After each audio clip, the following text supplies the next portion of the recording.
How did you get involved with art? Or Started big. yeah. My grandfather was a painter of some note in Belgium, so he was like kind of a famous painter way back when. Mhm. Although I wasn't really into art until like middle school. I got really into graffiti, and then Oh yeah. yeah, So yeah, so I like graffiti a lot too. yeah, So yeah. do you take graffiti influences in your work? Or Yeah, I mean, it's I was running around under bridges and trains for a decade before I was ever doing anything like this. So yeah, definitely. so can you describe what your first, I guess, commission was, or did you just start doing murals? So I was working on a stage in high school. I did like the lights and sound, and we would do backgrounds for the stage sets. And like I didn't really think of it as much then, but looking back now, it's like those were definitely just murals. Like Yeah. they were definitely big walls that I was painting. Yeah, and I didn't really connect the dots until relatively recently. But as far as like these kind of things, maybe like 6 years ago. So I've seen, at least on your Instagram, that you do a lot of murals worldwide. Yeah. So do you normally get contacted for commissions, or do you send out? Yeah, at this point now, I'm getting invited a lot. Yeah, at this point, yeah. At the beginning, I just kind of went, Yeah. and now it's like this summer I went.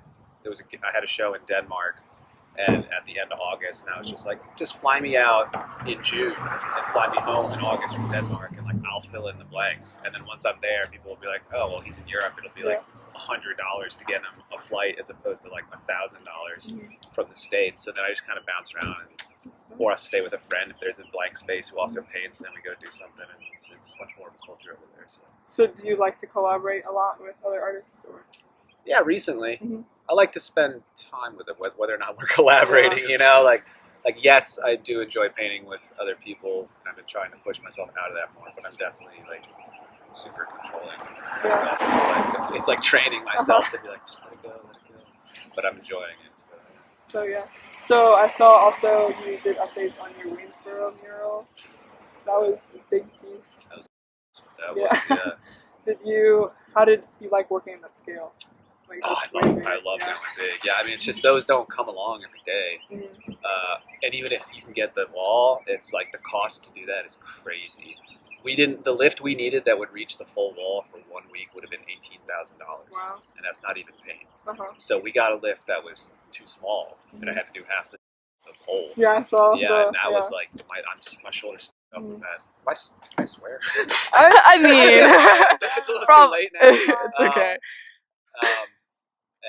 And then so the lift we did end up getting was $8,000, and then that $8,000 has to come from somewhere, you know. And then we lucked out with the paint, and that they got a sponsor for the paint, and just gave us the paint. But that would have been not at all, not normal at all. Oh. So we got very lucky that they could pull that together. But yeah, I mean, they're still in the red. I mean, that guy's just like out of the goodness of his heart trying to get this project off the ground. And it's like, yeah, but that dude still, at least for the lift, paid $8,000, let alone like feeding me and everything. Like, luckily I had someone who could house me, and So that's not a joke. Are you normally, commissioned by companies or by a person? Or The vast majority of the walls I do for free. Oh. And it's pretty common that like a city will be like, oh, we'll have a festival, groups put these festivals together, and then they will fly you out, they'll put you up and give you the paint, they feed you, all that kind of stuff, but you're not getting money. Yeah. Which is obviously a bummer, but it's Experience. I mean, it's not, that's how these things work, and it's like how this culture works. And if you want me to paint your restaurant or something, then yeah, you got to pay me. And it's like people are going to see the walls I do, and then I get a portfolio out of it, and I get to travel, do all this crazy stuff for free, and then more people are likely to hire me as a result of that. But when it's like, especially like Waynesboro is a great example in that it's like, man, like the bunch of people just pulled their money together to try and do something nice. It's like, had I charged them for that project would just not happen. You know, it's like a community park pickup or something. It's almost akin to that. Yeah. So it depends on who the group is, and like city and public things will often do it like that. Yeah. Yeah.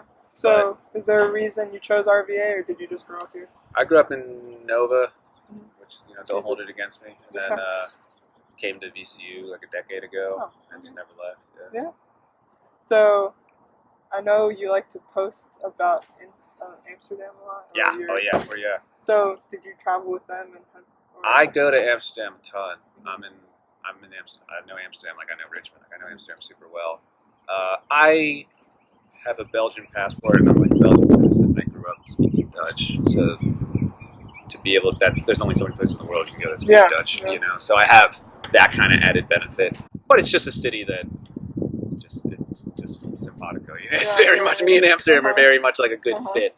But that's more my own choosing than anything else. It's not even. It's actually a particularly difficult city to paint in because it's the whole city is a historical monument. Like the entire city center is a one giant monument because it's all these ancient buildings. Like you can't paint. There's like 2 murals in the whole city center. There's nothing. Yeah. So it's not even particularly a good city for that. It's just the place I'm happiest. Yeah. And it's also very easy to get around Europe from Amsterdam. Yeah. How do you feel about graffiti in that sense? Do you normally get commissioned to cover stuff up, or is it just a blank wall? It totally depends on the wall, and they're very much of those. It's like one is kind of the other, you know. Like it's not necessarily the same thing. Or square is a rectangle, but a rectangle is not necessarily a square. So it's like sometimes it's just a graffiti event. You have a big thing. Sometimes you're just out under some abandoned spot with a bunch of taggers. Sometimes you're just doing graffiti instead of this kind of shit. It's just the lines are blurred. I think now, like street art. Now there's people who are very much like, well, I'm a street artist, you know. And it's like, but when I started doing this, that was not like there's just like I paint, I don't paint, like that's it. And now people are very much of the generation where they come out and it's like post Instagram and all this crap. Where it's like, well, that's graffiti, I'm a street art, and it's like shut up, like it's not, just paint it, let it go. But they're both worlds very close to one another too. So I know, I guess you don't really like the Instagram kind of scene, but how do you think that the Richmond art scene has changed because of murals? I know that recently. It's people know us for our murals for sure. That doesn't mean it's necessarily easy to paint here. Yeah. It's not. Like of all the places I paint, Richmond's still one of the hardest places to paint. And it's like I have a lot in the city, but that is through like the skin of my teeth. I'm constantly forcing these things. People here are real conservative, whether or not they act like it, and they're really entitled to the space. Like most other places you go to paint, it's like I'll be like, okay, here's the deal. I want to paint your wall. I'm approaching you. You don't have to pay me. Like if you can pay for the lift or the paint if it's required, then like great. But then I'll do it for free. But the deal is I get to do what I want, you know, and you get in exchange a free mural. You think that's a very easy to understand trade, and then they're like, yeah, I understand. And then you show up and they're like, well, I want you to paint my daughter. And you're just like, and then they act like they're doing you a huge favor the whole time, and it's like anywhere else you go, they're very appreciative, like, oh, that's a great deal, and you know, of course, if it's an image they don't like, they can say no, but it's like they get that it's like you're giving something and that it has value, and here it's like they're annoyed. You know, here it's like they act like they're doing you a huge favor to let you paint the wall, and it's like, God damn it, man. Like, so that is annoying. But as far as how, I don't know, like I've only recently ever begun to like exhibit in Richmond. Like I live in Richmond and I do paint walls here, but all the gallery stuff I do out of Richmond. You know, like Richmond galleries, it's not this scene. It's just not. Glave Kosin recently is like I have a show with them next year, and I'm curious how that'll go. I think they're taking a chance, but the crowd here for that is, you know, tin photography and paintings of cardinals and shit. You know, like this is not the city for that. But it is a city you can afford to live as an artist, and it's accessible to other places. And like I'm very proud of being in Richmond, and I like it here a lot. But it's not. It's because it's different from what I actually expect. So you mentioned you do gallery work. What stuff do you put My down? studio stuff is like super intricate stencil work. Oh. And I've been doing that way before I ever did the walls. And I think of myself as a stencil guy who like also does walls, but everyone knows the walls. And like the walls will take like a day or two. Oh, really? And the stencils take me like months. Okay. Like it's super like layer after layer of this cutting, and almost no one knows me. And it's like that's how I think of myself. And this is this is fun and all that stuff. But I think of myself as like a stencil guy. But yeah, most people don't. Yeah, that's interesting. I didn't know. Yeah, most people wouldn't. And it's like, but I've been doing that since I was like 12. Oh, really? Like that is the defining feature of my life. Absolutely, yeah.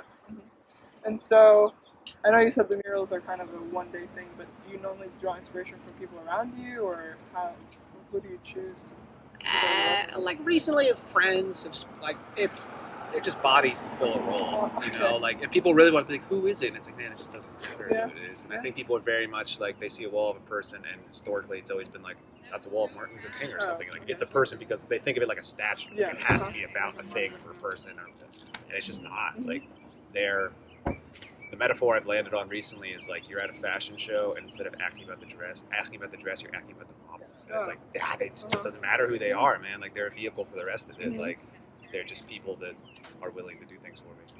And so, do you normally draw things in a sketchbook, like to plan for the mural? I draw very little. I'm mainly a photographer, really. Okay. I think of myself as a human printer for the photographs I take, like, in a lot of ways. So, and I went to school for like film and photo. I didn't do painting or anything. So yeah, everything starts with photos. So reference to photos. Yeah. You lead all the volunteers in making the mural, correct? Or do you normally do these? Oh, I know you said for the Waynesboro one, you said something about. There's people who like run and get food, and they find the walls, and they're the ones finding the sponsors and things. But when it comes to the wall, I'm doing it alone. You do yourself? Yeah, I can't stand to have other people. Okay. Every now and then I'll bring a friend, and it's just like, it just ends up more annoying to have someone there. Okay. Yeah. Some people are really good about. I can't. I get too pissed off. Yeah. Oh, your favorite mural? Of mine? I can pick other people's very easily. I'm just gonna always go with the last one I did. So, really? Yeah, the one in I really Westergard, like that one. Also, that was huge. So, Yeah, like, that's large scale. those you don't get those every day, so like it's hard not to be like. Yeah. But yeah, I'll go with that one. Yeah. And is there a reason you choose black and white, or? Originally, it was cheaper and easier. Yeah. It's way easier to get like a gallon of black and a gallon of white than to be like, I need 20 different colors and then mix them and all that. And like, it's much like the wall down next to Belmont Pizza, like the girl on the phone. I did that wall for like $25.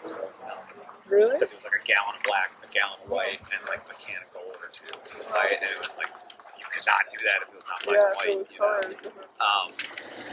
And now it's like, it gets a nicer paint, whatever, but it's still, and also because I started as a stencil guy, all of that is black and white, and it's like that developed out of that. Like the way my process for the two are very much the same at the beginning stages. It's just the application that varies. Yeah. You use a brush, right? Yeah, brush and roller. Well, Start painting the hair on this one. Yeah. Well, actually, the bird is that's my bird. I love that Mondo. Oh. That's also sprayed, so is the flowers. There's a lot more spray on this one than on those. Yeah, because I know it's kind of hard to get this much drip on a spray can. It's hard for you to pick like your most favorite mural, but what's like a piece or like an artist that you feel like has shaped your work or you as a person like the most, I guess? I mean, I think people ask that and they inherently want a visual artist. Oh. And if it wasn't a visual artist, I would say A$AP Rock. 10,000%. Not Wait, A$AP Rocky? Wait, no, sorry. No. A$AP, like A-E-S-O-P, A$AP Rock. Okay. Yeah. Wait. He was a musician before A$AP Oh, Rocky. okay. He's a rapper and everything, but like Okay. 10 years before A$AP Rocky. And then A$AP Rocky came out, and every time I say that, people are like, A$AP? And I'm like, I've not defined my life by A$AP Rocky. He's fun and he's good, but it's like way. But like visual stuff, a lot of directors like film stuff. But like now for mural guys, the ETAM crew is just like, those guys are the best. You can't get better than them. Ariz, super good. Ariz, the Spanish guy. Roa, Belgian guy. And I mean, that list can go forever. But